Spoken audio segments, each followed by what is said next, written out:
पिंपरी चिंचवडमधल्या वैष्णवी कसपटे हगवणे हिच्या आत्महत्या प्रकरणात मामे सासरे पोलीस महानिरीक्षक जालिंदर सुपेकर यांनी हगवणे कुटुंबाला मदत केल्याचा आरोप 2 दिवसांपूर्वी झाला होता। यानंतर आता सुपेकर यांच्याबद्दल एक गंभीर आरोप सामाजिक कार्यकर्त्या अंजली दमानिया यांनी केलाय। त्यांनी माध्यमांसमोर एक ऑडिओ क्लिप सादर केली आहे। ती कथित ऑडिओ क्लिप सुपेकर असल्याचा दावा अंजली दमानिया यांनी केलाय आणि ही ऑडिओ क्लिप आता समाज माध्यमांवर व्हायरल होते।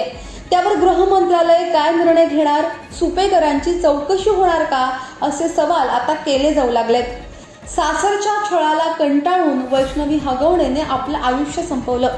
या प्रकरणात पोलिसांनी वैष्णवीचा नवरा, दीर, सासरा, नणंद आणि सासू यांना अटक केली आहे। वैष्णवीचा सासरा राजेंद्र हगवणेची राष्ट्रवादीतून हकालपट्टी केली गेली आहे। या प्रकरणात आता सामाजिक कार्यकर्त्या अंजली दमानिया यांनीही जालिंदर सुपेकर यांच्याबाबत गंभीर आरोप केलेत।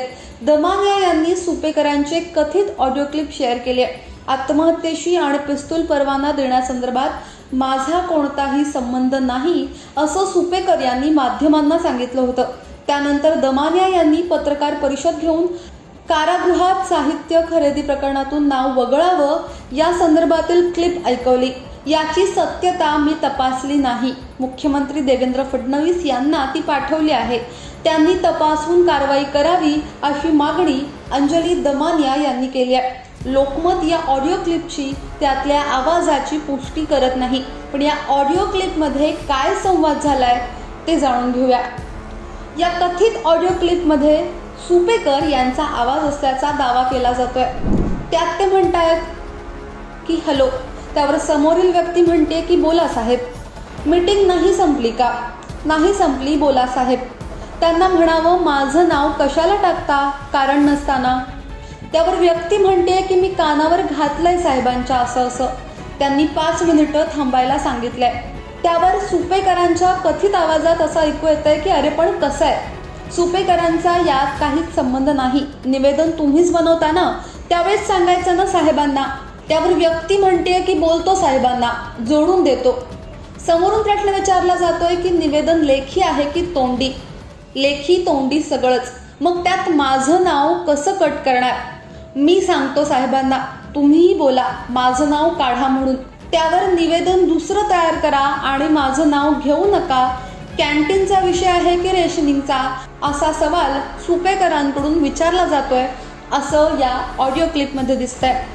त्यावर व्यक्ती म्हणते की कॅन्टीन आणि रेशनिंग सगळंच आहे।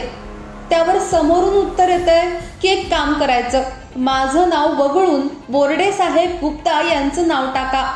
त्यावर व्यक्ती म्हणते की बरोबर आहे, मला सगळं कळतंय, पण साहेबांना कोण सांगणार, माझा फायदा काय? त्यावर सुपेकर म्हणतात अरे मी बोललो ना काल तुम्हाला, फायदा करून देईन 100%। त्यावर व्यक्ती म्हणते की मी बोलतो साहेबांना, आणि त्यावर शेवटी असं उत्तर येत आहे की नवीन साहेब आलेले आहेत, त्यांना भेटून विषय करून देतो तुमचा, आता मला साहेबांशी जोडून दे लवकर। ही कथित ऑडिओ क्लिप व्हायरल झाल्यानंतर जालिंदर सुपेकर यांनी याबाबत प्रतिक्रिया दिली आहे। आपल्या प्रतिक्रियेत ते म्हणतात की माझं कोणत्या तरी एका अज्ञात व्यक्तीबरोबरचं संभाषण असलेली ऑडिओ क्लिप काही माध्यमातून प्रसारित केली जाते। याबाबत माझं म्हणणं आहे की संबंधित ऑडिओ क्लिप बनावट असून आमची बदनामी करण्याच्या दृष्टीने हेतुपूर्वक प्रसारित केली जाते, त्यामुळे अशा छेडछाड केलेल्या ऑडिओ क्लिपद्वारे माझी बदनामी करणाऱ्या संबंधितांविरुद्ध अब्रू नुकसानीचा दावा दाखल करणार आहे। त्यामुळे आता ही कथित ऑडिओ क्लिप कोणाची आहे, जालिंदर सुपेकर यांचीच आहे का? आणि जर का त्यांची नसेल तर ते काय कारवाई घेणार? त्यांची जर का आहे असं समोर आलं तर गृह मंत्रालय या संदर्भात काय निर्णय घेणार हे सारंच पाहण्यासारखं असणार आहे। पण या साऱ्यावरती तुमची प्रतिक्रिया काय? खाली कमेंट बॉक्समध्ये तुमचं म्हणणं अवश्य मांडा। आत्तापर्यंत लोकमत सबस्क्राईब केलं नसेल, फॉलो केलं नसेल तर लगेच सबस्क्राईब करा, फॉलो करा आणि पाहत रहा लोकमत। धन्यवाद।